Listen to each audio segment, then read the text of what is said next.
जय हिंद। एनवायरनमेंट से related national organisations के बारे में हम बात कर रहे थे। नेशनल ऑर्गेनाइजेशंस की इसी बातचीत को आज के सेशन में भी कंटिन्यू करते हुए आज के सेशन में सबसे पहले हम बात करेंगे मिनिस्ट्री ऑफ एनवायरनमेंट के बारे में। इसके बाद हम पढ़ेंगे स्टेट पॉल्यूशन कंट्रोल बोर्ड्स के बारे में। फिर हम बात करेंगे wild life institute of India के बारे में। और फाइनली हम पढ़ेंगे नेशनल बायोडाइवर्सिटी अथॉरिटी के बारे में। इन सभी चीज़ों के बारे में आज हम पढ़ेंगे, बातचीत करेंगे।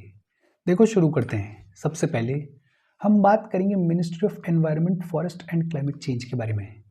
ये जो ministry of environment, forest and climate change है, इसका हेडक्वार्टर कहाँ पे देखने को मिलता है? इसका हेडक्वार्टर न्यू दिल्ली में देखने को मिलता है। ये जो मिनिस्ट्री ऑफ एनवायरनमेंट है, इसको स्टैब्लिश कब किया गया? इसको 1985 में स्टैब्लिश किया गया। ये जो मिनिस्ट्री ऑफ एनवायरनमेंट है, it is an apex body for environmental governance in India. Environmental governance को लेकर टॉप बॉडी है, एपेक्स बॉडी है ministry of environment, forest and climate change. ये जो मिनिस्ट्री ऑफ एनवायरनमेंट है, ये एनवायरमेंटल पॉलिसीज़ को लेकर और कंजर्वेशन एफर्ट्स को लेकर स्टेट और लोकल गवर्नमेंट के साथ में मिलकर काम करती है। ये जो मिनिस्ट्री ऑफ एनवायरनमेंट है, इसका ऑब्जेक्टिव क्या है? ऑब्जेक्टिव बड़ा सिंपल है, एनवायरमेंटल सस्टेनेबिलिटी को इंश्योर करना है, कंजर्वेशन ऑफ फॉरेस्ट को इंश्योर करना है और क्लाइमेट चेंज को एड्रेस करना है। बेसिकली ये जो मिनिस्ट्री ऑफ एनवायरनमेंट है, ये काम करती है डेवलपमेंटल नीड्स और एनवायरमेंटल प्रोटेक्शन को बैलेंस करने के लिए। इजी और सिंपल सी बातचीत है। एक तो ये जो ministry of environment, forest and climate change है, इसका हेडक्वार्टर कहाँ पे देखने को मिलता है? इसका हेडक्वार्टर न्यू दिल्ली में देखने को मिलता है। मिनिस्ट्री ऑफ एनवायरनमेंट को कब स्टैब्लिश किया गया? 1985 में स्टैब्लिश किया गया। मिनिस्ट्री ऑफ एनवायरनमेंट जो है वो टॉप बॉडी है for environmental governance in India. ये जो मिनिस्ट्री ऑफ एनवायरनमेंट है, ये एनवायरमेंटल सस्टेनेबिलिटी को इंश्योर करती है, कंजर्वेशन ऑफ फॉरेस्ट को इंश्योर करती है और क्लाइमेट चेंज को एड्रेस करती है। ये जो मिनिस्ट्री ऑफ एनवायरनमेंट है, इसके फंक्शंस क्या क्या हैं? एक तो प्राइमरी फंक्शन है, और प्राइमरी फंक्शन क्या है कि एनवायरनमेंट को प्रोटेक्ट करना है। ये जो एनवायरनमेंट है, इसको प्रोटेक्ट करने के लिए पॉलिसीज़ को फॉर्मुलेट करने का काम, लेजिस्लेशंस को फॉर्मुलेट करने का काम, ये सारा काम किसका है? मिनिस्ट्री ऑफ एनवायरनमेंट का है। दूसरा, ये जो मिनिस्ट्री ऑफ एनवायरनमेंट है, ये फॉरेस्ट और बायोडाइवर्सिटी को कंजर्व करने के लिए काम करती है। तीसरा, ये जो मिनिस्ट्री ऑफ एनवायरनमेंट है, ये क्लाइमेट चेंज को मिटिगेट करने के लिए नेसेसरी मेजर्स लेती है, नेसेसरी प्रोग्राम्स को इम्प्लीमेंट करती है और सस्टेनेबल डेवलपमेंट को प्रमोट करती है। चौथा, ये जो मिनिस्ट्री ऑफ एनवायरनमेंट है, ये वाइल्ड लाइफ कंजर्वेशन एफर्ट्स और प्रोटेक्टेड एरियाज़ को रेगुलेट करने का काम भी करती है। और इसके अलावा जो इंटरनेशनल एग्रीमेंट्स देखने मिलते हैं, जो इंटरनेशनल ट्रीटीज़ देखने मिलती हैं, उनको फैसिलिटेट करने का काम भी किसका है? मिनिस्ट्री ऑफ एनवायरनमेंट का है। For example Paris agreement. ये जो मिनिस्ट्री ऑफ एनवायरनमेंट है, ये कई सारे रिपोर्ट्स और प्रोजेक्ट्स को भी अंडरटेक करती है। फॉर एग्जाम्पल हमने पढ़ा हुआ है national action plan on climate change के बारे में, हमने बात की हुई है नेशनल बायोडाइवर्सिटी एक्शन प्लान के बारे में, और हम जानते हैं स्वच्छ भारत अभियान के बारे में। ऐसे जो प्रोजेक्ट्स हैं, उनको अंडरटेक करने का काम भी किसका है? Ministry of environment, forest and climate change का है। इजी और सिंपल सी बातचीत है। देखो बेसिक तौर पे भी अगर स्ट्रक्चर आपके दिमाग में रहेगा तो ये चीज़ें आपके कहीं ना कहीं काम आ जाएंगी, आपका काम चल जाएगा। मिनिस्ट्री ऑफ एनवायरनमेंट के बाद बात आती है स्टेट पॉल्यूशन कंट्रोल बोर्ड्स के बारे में। ये जो स्टेट पॉल्यूशन कंट्रोल बोर्ड्स होते हैं, ये स्टैट्यूटरी बॉडीज़ होते हैं। एक बात, state pollution control boards statutory bodies होते हैं और इनका काम होता है पॉल्यूशन कंट्रोल लॉज को इम्प्लीमेंट करना at the state level. State level पे जो पॉल्यूशन कंट्रोल लॉज होते हैं, उनको इम्प्लीमेंट करने का काम होता है स्टेट पॉल्यूशन कंट्रोल बोर्ड्स का। ये जो स्टेट पॉल्यूशन कंट्रोल बोर्ड्स होते हैं, ये फंक्शन करते हैं under CPCB and ministry of environment. Central pollution control board और मिनिस्ट्री ऑफ एनवायरनमेंट के अंडर फंक्शन करते हैं स्टेट पॉल्यूशन कंट्रोल बोर्ड्स। ये जो स्टेट पॉल्यूशन कंट्रोल बोर्ड्स हैं, ये स्टैट्यूटरी बॉडीज़ हैं। इसका मतलब क्या है? इनको किसी कानून के तहत एस्टेब्लिश किया गया है। ये जो स्टेट पॉल्यूशन कंट्रोल बोर्ड्स होते हैं, इनको water prevention and control of pollution act 1974 के तहत स्टैब्लिश किया गया। किस एक्ट के तहत इनको स्टैब्लिश किया गया? Water prevention and control of pollution act 1974 के तहत इनको स्टेब्लिश किया गया। इनकी जो पावर्स हैं उनको फर्दर एक्सपेंड किया गया under air prevention and control of pollution act 1981। Air prevention and control of pollution act 1981 और एनवायरमेंट प्रोटेक्शन एक्ट ऑफ 1986, इसके तहत ये जो स्टेट पॉल्यूशन कंट्रोल बोर्ड्स हैं इनकी पावर्स को और फर्दर एक्सपेंड किया गया। देखो स्टेट पॉल्यूशन कंट्रोल बोर्ड्स क्या हैं वो तो अपने को समझना ही है, लेकिन साथ के साथ ये जो एक्ट्स हैं इनको भी दिमाग में रखो। जैसे वाटर एक्ट 1974 में लाया गया, एयर एक्ट 1981 में लाया गया, एनवायरमेंट प्रोटेक्शन एक्ट 1986 में लाया गया। ये सारी चीज़ें साथ के साथ आपके दिमाग में सेट होनी चाहिए। अच्छा, ये जो स्टेट पॉल्यूशन कंट्रोल बोर्ड्स होते हैं इनके ऑब्जेक्टिव्स क्या हैं? बड़ा सिंपल सा ऑब्जेक्टिव है, नाम से ही क्लियर है। एक तो ये जो पॉल्यूशन देखने को मिलता है एयर में, वाटर में, सॉइल में, इसको प्रिवेंट करना, इसको कंट्रोल करना, इसको रिड्यूस करना किसका काम है? स्टेट पॉल्यूशन कंट्रोल बोर्ड्स का है। दूसरा, स्टेट लेवल पे जो पॉल्यूशन कंट्रोल लॉज होते हैं उनको इम्प्लीमेंट करने की भी जिम्मेदारी किसकी है? स्टेट पॉल्यूशन कंट्रोल बोर्ड्स की होती है। तीसरा, एनवायरनमेंट की जो क्वालिटी है उसको मॉनिटर करने का काम भी किसका है? स्टेट पॉल्यूशन कंट्रोल बोर्ड्स का होता है। जो वेस्ट मैनेजमेंट रूल्स देखने को मिलते हैं हमारे कंट्री में, वेरियस वेस्ट मैनेजमेंट रूल्स जो देखने को मिलते हैं उनको एनफोर्स करने का काम भी किसका है? स्टेट पॉल्यूशन कंट्रोल बोर्ड्स का है। और फाइनली पॉल्यूशन कंट्रोल से रिलेटेड जो गाइडलाइंस होती हैं उनको इश्यू करने का काम भी किसका है? स्टेट पॉल्यूशन कंट्रोल बोर्ड्स का है। ये जो स्टेट पॉल्यूशन कंट्रोल बोर्ड्स होते हैं इनके की फंक्शंस क्या हैं? मोटा मोटा अगर बात करें तो इन्हीं ऑब्जेक्टिव्स को एक तरीके से एक्सपेंड किया गया है। एक की फंक्शन क्या है? Enforcement of pollution control laws. ये जो पॉल्यूशन कंट्रोल लॉज देखने को मिलते हैं इनको एनफोर्स करने की जिम्मेदारी किसकी है? स्टेट पॉल्यूशन कंट्रोल बोर्ड्स की है। जैसे water act of 1974, air act of 1981। इसके अलावा जो पॉल्यूटिंग इंडस्ट्रीज होती हैं उनको रेगुलेट करने का काम भी किसका है? SPCBs का है। और फिर अगर कोई पॉल्यूशन लॉज को वायलेट कर रहा है तो उसके अगेंस्ट में लीगल एक्शन लेने का अधिकार भी किसके पास में है? स्टेट पॉल्यूशन कंट्रोल बोर्ड्स के पास में होता है। दूसरा, ये जो स्टेट पॉल्यूशन कंट्रोल बोर्ड्स होते हैं they issue environmental clearances and consents. Basically industries हैं, उन इंडस्ट्रीज को consent to establish and consent to operate ये कौन ग्रांट करता है? ये स्टेट पॉल्यूशन कंट्रोल बोर्ड्स करते हैं। कोई भी इंडस्ट्री है वो कितना पॉल्यूट करने वाली है, क्या उसको स्टैब्लिश करने की परमिशन दी जा सकती है, क्या उसको ऑपरेट करने की परमिशन दी जा सकती है, एनवायरमेंटल नुकसान क्या होने वाला है उसका, फायदा क्या होने वाला है उसका, वो सब देखने के बाद ये ग्रांट, ये परमिशन कौन देता है? स्टेट पॉल्यूशन कंट्रोल बोर्ड्स देते हैं। दूसरा, ये जो स्टेट पॉल्यूशन कंट्रोल बोर्ड्स होते हैं ये इंडस्ट्रीज को based on their pollution potential classify करते हैं। जैसे रेड, ऑरेंज, ग्रीन और वाइट। फिर ये जो स्टेट पॉल्यूशन कंट्रोल बोर्ड्स होते हैं ये एयर पॉल्यूशन और वाटर पॉल्यूशन को मॉनिटर करते हैं। रेगुलरली जो इंडस्ट्रियल यूनिट्स होती हैं उनको इंस्पेक्ट किया जाता है और जो national air quality monitoring programme है उसको इम्प्लीमेंट भी कौन करता है? स्टेट पॉल्यूशन कंट्रोल बोर्ड्स करते हैं। ये जो स्टेट पॉल्यूशन कंट्रोल बोर्ड्स हैं ये वेस्ट मैनेजमेंट रूल्स को इम्प्लीमेंट करते हैं। और हमारे कंट्री में कई सारे वेस्ट मैनेजमेंट रूल्स देखने को मिलते हैं जिनके बारे में ऑलरेडी हमने पढ़ा हुआ है, बातचीत की हुई है। जैसे सॉलिड वेस्ट मैनेजमेंट रूल्स देखने को मिलते हैं, प्लास्टिक वेस्ट मैनेजमेंट रूल्स देखने को मिलते हैं, ई वेस्ट मैनेजमेंट रूल्स देखने को मिलते हैं, बायोमेडिकल से रिलेटेड मैनेजमेंट रूल्स देखने को मिलते हैं। इन सबको इम्प्लीमेंट करने की जिम्मेदारी किसकी है? स्टेट पॉल्यूशन कंट्रोल बोर्ड्स की होती है। ये जो स्टेट पॉल्यूशन कंट्रोल बोर्ड्स होते हैं ये नॉइज पॉल्यूशन को भी कंट्रोल करते हैं। बेसिकली 2000 में noise pollution regulation and control rules को लाया गया। ये जो noise pollution regulation and control rules हैं इनको इम्प्लीमेंट करने की जिम्मेदारी किसकी है? स्टेट पॉल्यूशन कंट्रोल बोर्ड्स की है। ये जो स्टेट पॉल्यूशन कंट्रोल बोर्ड्स हैं ये सिटीज़ के अंदर और सेंसिटिव एरिया जैसे हॉस्पिटल्स वगैरह उनके इर्द गिर्द नॉइज लेवल्स को मॉनिटर करने का भी काम करते हैं। ये जो स्टेट पॉल्यूशन कंट्रोल बोर्ड्स होते हैं ये CPCB और मिनिस्ट्री ऑफ एनवायरनमेंट के इनिशिएटिव्स को सपोर्ट भी करते हैं। जैसे नेशनल क्लीन एयर प्रोग्राम है, इसको इम्प्लीमेंट करने में मदद कौन करता है? स्टेट पॉल्यूशन कंट्रोल बोर्ड्स करते हैं।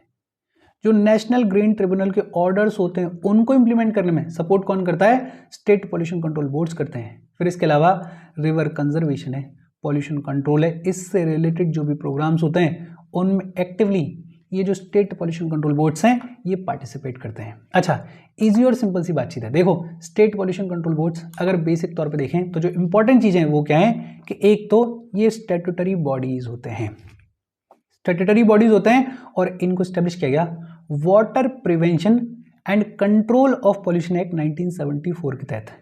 इनकी पावर्स को फर्दर एक्सपेंड किया गया under air prevention and control of pollution act 1981 and environment protection act of 1986।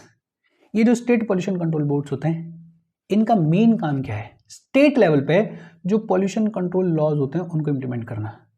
ये जो स्टेट पॉल्यूशन कंट्रोल बोर्ड्स होते हैं ये फंक्शन करते हैं under CPCB and ministry of environment, forest and climate change. State pollution control boards की कहानी क्या है होपफुली आपको समझ में आई होगी। ये जितनी भी बातचीत आज हमने की है ये स्ट्रक्चर बेसिक तौर पे आपके समझ में आया होगा। हम आगे बढ़ें उससे पहले वीडियो पे लाइक के बटन को दबा दो। लाइक दबाना ज़रूरी है बिकॉज यूट्यूब ऐसे ही फंक्शन करता है। जब आप वीडियो पे लाइक के बटन को दबाते हो तो यूट्यूब वीडियो को कंसिडर करता है और थोड़ा सा पुश कर देता है। तो लाइक का बटन दबा दो, शेयर कर दो अपने सोशल मीडिया हैंडल्स पर, व्हाट्सएप वगैरह पे अपने फ्रेंड्स को। जो भी लोग इसमें इंटरेस्टेड है, इससे रिलेटेड पढ़ाई कर रहे हैं, उनको शेयर कर दो। अगर चैनल को सब्सक्राइब नहीं किया तो फॉर श्योर चैनल को सब्सक्राइब कर लो। और अगर आप केपेबल हो हेल्प करना चाहते हो तो आप हमें हेल्प कर सकते हो by clicking on the join button, या फिर आप कंट्रीब्यूट भी कर सकते हो QR कोड को स्कैन करके। अच्छा, स्टेट पॉल्यूशन कंट्रोल बोर्ड्स के बाद बात की गई है wildlife institute of India के बारे में। ये जो wild life institute of India है ये एक ऑटोनोमस इंस्टीट्यूशन है जो कि मिनिस्ट्री ऑफ एनवायरनमेंट के अंडर फंक्शन करता है। एक इंपॉर्टेंट चीज, wild life institute of India autonomous institution है जो कि मिनिस्ट्री ऑफ एनवायरनमेंट के अंडर फंक्शन करता है। कब स्टैब्लिश किया गया इसको? 1982 में स्टैब्लिश किया गया। कहाँ पे? देहरादून, उत्तराखंड में इसको स्टैब्लिश किया गया। इसका काम क्या है? इसका काम है to conduct research, training and capacity building in wildlife conservation and management. Wildlife conservation और मैनेजमेंट में रिसर्च करना, ट्रेनिंग प्रोग्राम्स को इंप्लीमेंट करना और कैपेसिटी बिल्डिंग के ऊपर काम करना, ये मेन काम है wildlife institute of India का। अगर थोड़ा और डिटेल में wild life institute of India के की फंक्शंस के बारे में बात करें तो पहला फंक्शन क्या है? Research on wild life and ecology. Basically जो वाइल्ड लाइफ है उसके बिहेवियर को स्टडी करना, उसके पॉपुलेशन डायनामिक्स को स्टडी करना, उसके हैबिटेट कंजर्वेशन के बारे में स्टडी करना, और फिर ये जो वाइल्ड लाइफ है इसके ऊपर क्लाइमेट चेंज का क्या इम्पैक्ट देखने को मिल रहा है उसके ऊपर भी रिसर्च करना, उसके ऊपर भी कामकाज करना। ये काम है wildlife institute of India का। दूसरा, आपने रिसर्च तो कर ली, अब जरूरत क्या है? Training, capacity building.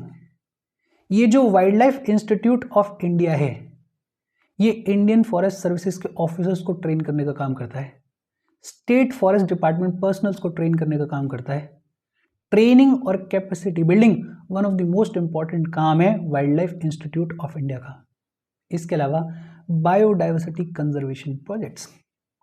ये जो wild life institute of India है ये सर्वेस कंडक्ट करता है for the protection of endangered species. और हमारी कंट्री में जो वेरियस प्रोजेक्ट्स देखने को मिलते हैं, स्पीशीज स्पेसिफिक जो प्रोजेक्ट्स देखने को मिलते हैं, जैसे प्रोजेक्ट टाइगर है, जैसे प्रोजेक्ट एलिफेंट है, इनको भी सपोर्ट करने का काम किसका है? Wildlife institute of India का है। ये जो wild life institute of India है ये वाइल्ड लाइफ फॉरेंसिक्स और डिजीज स्टडीज में भी पार्टिसिपेट करता है। जैसे जितनी भी जूनोटिक डिसीजेज हैं, जितना भी ह्यूमन वाइल्ड लाइफ कॉन्फ्लिक्ट देखने को मिलता है, इन सब के ऊपर पूरी प्रॉपर स्टडीज करने का काम किसका है? Wildlife institute of India का है। भाई स्टडीज की जाएंगी, रिसर्च की जाएगी, तभी कोई सोल्यूशन निकाला जा सकता है। ये जो wild life institute of India है ये नेशनल और इंटरनेशनल कोलैबोरेशंस में भी पार्टिसिपेट करता है। जैसे दुनिया भर की जो बड़ी बड़ी ऑर्गेनाइजेशंस हैं, UNEP है, IUCN है, WWF है, साइट्स है, उनके साथ में मिलकर काम करता है wildlife institute of India.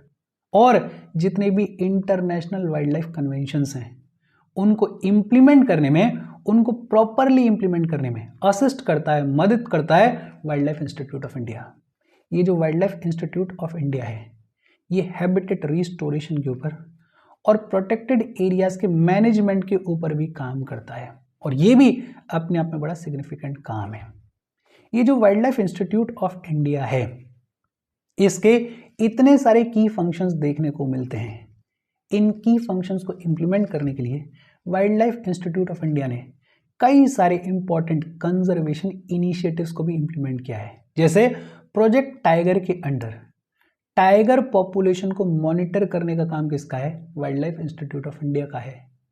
गिर फॉरेस्ट जो कि गुजरात में देखने को मिलता है, वहां पे एशियाटिक लाइन कंजर्वेशन प्रोग्राम, इसको भी इंप्लीमेंट करने का काम किसका है? Wildlife institute of India का है। हिमालयन रीजन में जो स्नो लेपर्ड कंजर्वेशन का कामकाज चलता है, उसमें भी wild life institute of India actively participate करता है। प्रोजेक्ट एलिफेंट के अंडर एलिफेंट पॉपुलेशन को स्टडी करने का काम किसका है? Wildlife institute of India का है। फिर डॉल्फिन को लेकर, वल्चर को लेकर जो कंजर्वेशन के प्रोग्राम्स देखने को मिलते हैं, उनमें भी ये जो wild life institute of India है, ये एक्टिवली पार्टिसिपेट करता है।